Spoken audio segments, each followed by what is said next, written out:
as culture continues to evolve, new terminology pops up, but it's just to describe things that have always happened. You know what I mean? Like people say the word ick. It's like, what's the ick? It's like, well, it's a new word, but it just means like something that a girl doesn't like about a guy. Like it's nothing crazy. So as I'm learning about alpha widow, that's interesting because I've experienced that in my own life too. It's like that woman, who's always going to be around. I mean, you basically you got her hooked. You know what I mean? And your game is so strong with her.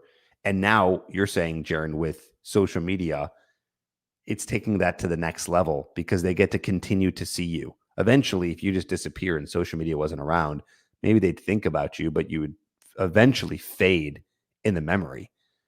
But Jaron's traveling, he's doing cool stuff, he's posting a cool picture of himself, and she continues to kind of be hooked on that. Let me try and clarify exactly what Jaron's saying. And just for anybody who's listening and doesn't understand this, I'm sure most guys do, at least guys that are in this space, but there's a lot of people that may not. Alpha widow essentially is somebody, they were in a relationship with somebody who was the best they ever had, and they never stopped thinking back to that relationship. And so what Jaron's essentially talking about when he's saying retroactive alpha widowing, like at the time, yeah, he was not that guy, but he became that guy through that self-improvement.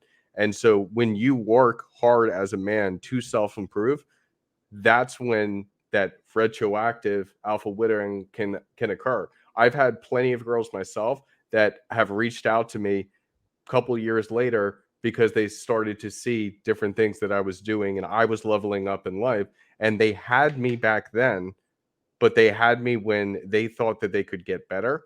And then when they see that they made a bad investment decision because I went up in value, they regret. Yeah, that's interesting. Yeah, I mean, I guess I have had that. I don't know if this is exactly retroactive alpha widowing, but where, when I was in college and I was not the alpha male in college at all. And then years later, connecting with someone over Facebook or connecting with someone over the DMs and Instagram, and you have become more, let's say, alpha, or even more specifically, you've just created more value. And then all of a sudden they see you in a different way. And then it's a lot easier, you know? Um, but the other thing too is in those situations, if it's someone from you got to remember too, if it's a woman from a long time ago that now wants you, her SMV has declined.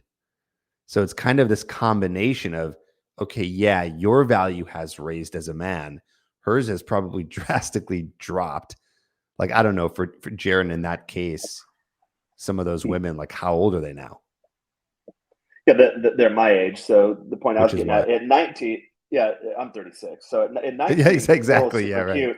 Although I was jacked, I was in good shape at 19, but my game wasn't as developed. But again, in the example I gave, she was the second girl I ever slept with. Well, I have a lot more experience now, and over the years, I think her probably relative or perceived local market value has gone down, whereas mine has gone up. So I think it's that.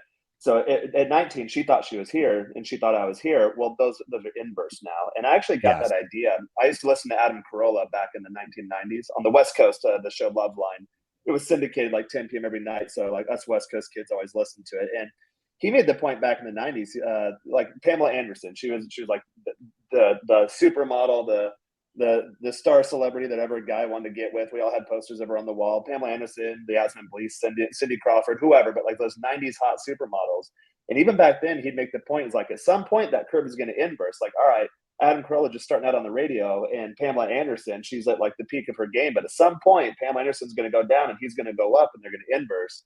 And that thought occurred in my head the other day. And like, Google Pamela Anderson and look her up. Like, she doesn't look like she did in the 90s. I mean, that would be a rough night for me to even consider doing that. Whereas 1993, oh my God, like God status. So at some point, guys, if the girl perceives you as being lower than her, well, those growth curves are going to inverse at some point, as long as you're doing the work. And but women, they can slow the aging process or whatever too. But for guys, really, it's about the value and creating the status, the wealth, and keeping yourself in shape. I do the anti-aging stuff too. I try to treat my body well, and you can really see that happen where your value is going up and hers is going down, and they will cross at some point. And I think that's where that idea of the retroactive alpha widowing occurs.